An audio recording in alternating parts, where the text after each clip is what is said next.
to start way back in the past. Never before has a single family conquered, explored, and invented as much as the three Piccard generations. But how did it start? What is it about? And I would like to explain you a little bit how this project also belongs to me. It all started with 20 days of fear and anxiety. When I flew around the world in a balloon in 1999, it was a non-stop flight of 45,000 kilometers in 20 days. Every single hour, I was afraid of being short of gas before the success. Every day, we were calculating the speed of the wind to see if the reserves of liquid propane would allow us to cross the Atlantic or not, or ditch in the middle of the ocean. And when we landed, if I show you this picture, it's not to show you our smile. Of course, we were successful, we were elated. But the most crazy thing is how much liquid propane we had left. 40 kilos out of 3,700 kilos. When we speak of dependency to fossil energy, in our world, it's a concept, it's a theory. When you know that you're going to fall down from the sky in 2 hours short of fuel, it's not a concept, it's a feeling in your guts. And this is the moment where I made the promise that the next time I would fly around the world, it would be with no fuel at all. Independent from a fuel gauge. To be free to fly forever, as long as I want it. It was a crazy dream, and I have to admit that I didn't dare to speak about it to a lot of people. Until the capsule of my balloon was brought to the Smithsonian Air and Space Museum in Washington, together with the airplanes of Charles Lindbergh, Chuck Yeager, the Wright brothers, the capsule of Apollo 11. And then I started to dream, loud, talking about it to some people, about the dream of having a solar-powered airplane in that museum. To show what? To show that in the 20th century, it was time for the conquest of the world. Now it's done. We have conquered the world, even the moon. Now it's time for the conquest of a better quality of life. And there are so much things to do in that field. Fighting poverty, human rights, sustainable development, medical research, renewable energies, clean technologies. That's the time for it. That's the adventure of the 21st century. That's the moment where we have to give away our certitudes, everything that keep us prisoner of old ways of thinking in order to move ahead into the new century. And the solar-powered airplane that can fly with no fuel is not just for the world of aviation and big history first. It's much more than that. It's a way to demonstrate that the old way of understanding the protection of the environment is finished. It's over. For 50 years, the protection of the environment was something boring, expensive, threatening lifestyle of people because the ecological party is saying we need less mobility, less technology, less consumption, less growth, less comfort. Nobody wants that. People want more, better, not less. So imagine a solar-powered airplane who could fly with no fuel around the world, who would combine two things. Solar power to fly forever, but energy efficiency. In order to have the sun giving enough energy to stay in the air during the day and during the night more than the batteries. In that sense, this combination of solar energy and energy efficiency is exactly what Ulrich Christopher has demonstrated before. That's the spirit of ABB. And this is, of course, why we work together. But you might be surprised to see that there is nobody from the world of aviation supporting us at a high level. We have the industry, chemical industry, machine industry, electrical industry, insurances, watches. Where is the world of aviation? The world of aviation told us it's impossible. You cannot do it. An airplane, 72-meter wingspan, and 2,300 kilos of weight is impossible. And in the beginning, I have to say, I was surprised that they were refusing to help us. And now with the benefit of hindsight, I think it's normal, completely normal. People who know how to build normal airplanes cannot build revolutionary airplanes. It's not the people who were selling candles who invented the light bulb. It's not the car manufacturers who made the best electrical car. It's a billionaire from America who made his fortune on internet who made the Tesla. It means that if you want to look for innovation, you have to go outside the system. And what's the conclusion for us? It means that each time you want to be innovative and creative, we don't need a new idea. We just need to leave behind an old certitude and an old belief.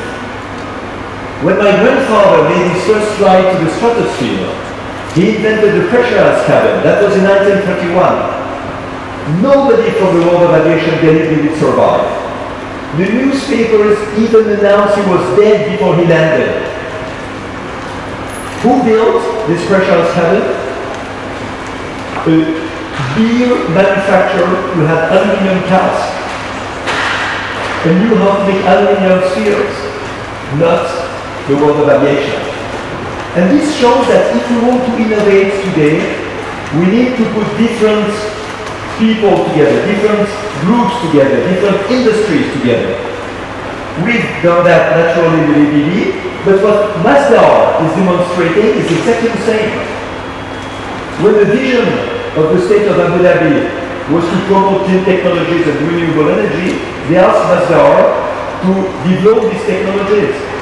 And they made out of an oil company the most diversified energy producer. Fabulous, an example for the entire world. So with the first airplane, first prototype, we flew across Europe. Why?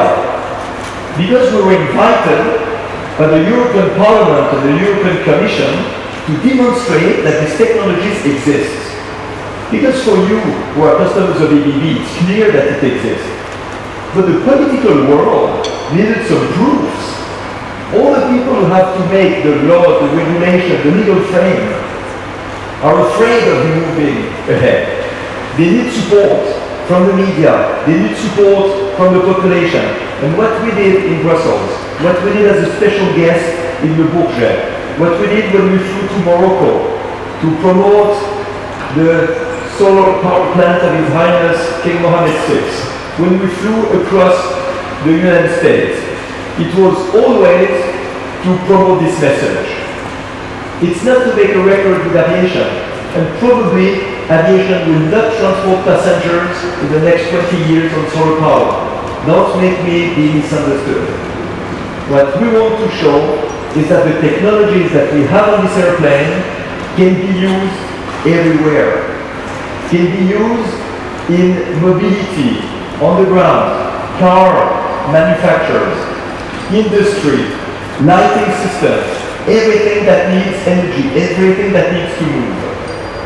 And the message seems to go quite well. When we crossed the US, we had 8.5 billion media impressions talking about pioneering spirit, talking about clean technologies. We almost achieved our goal before going around the world. And some people ask us, okay, now everybody knows, why do we go around the world? Well, of course we go around the world because we need to involve much more parts of the world than what we have done until now. And when we were received by Ban Ki-moon in the United Nations, it was clearly the sign that a project like this one has a role to play if we want to bring enough enthusiasm in the population and in the governments to to push all these technologies on the market, to get them out of the labs, out of the startups.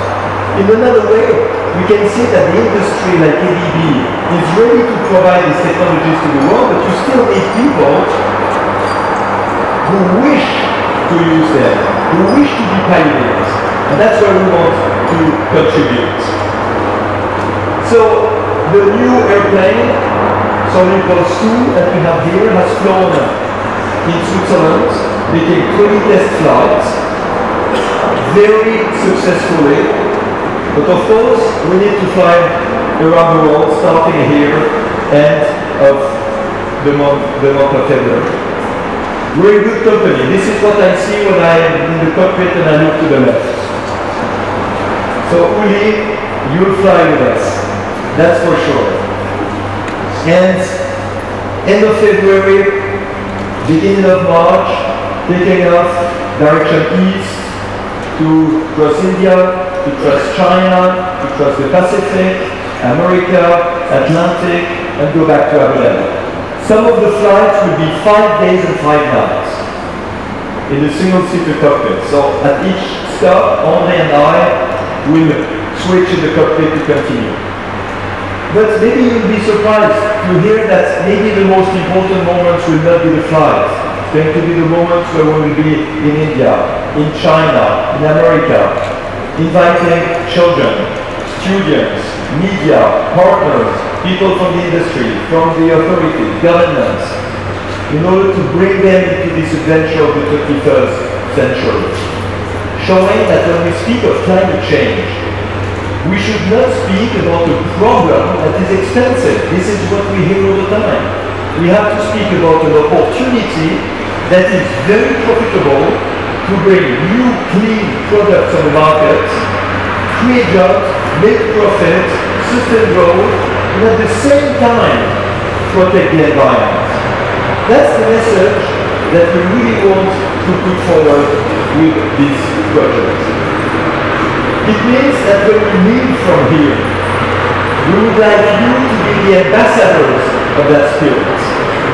Bring people on all the social networks, on the website of Solar Impulse or ABB. Ask them to give their opinion.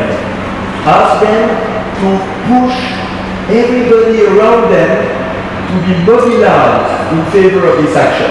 We'll have at the end a platform that will belong to all the people who accept to be part of it. This platform will make a huge survey in the world. We will know at the end who believes in clean technology, who believes in fossil energy, who believes in renewable energy, who has no hope and no future. We'll ask questions to millions of people. And the goal is to arrive at COP21 with a map of the world explaining who wishes what and what the people would like the governments to do. Because at the end, the governments will do what will give them the votes, what will give them the good image, what will bring them fame. If we show them that sustainable development is going to bring them these highlights, they will do it. If not, they will continue to go in the same old ways of thinking, and that's a really big threat for the world. That's why this project belongs to you. From now on, it's yours, and do something good with it also. Thank you.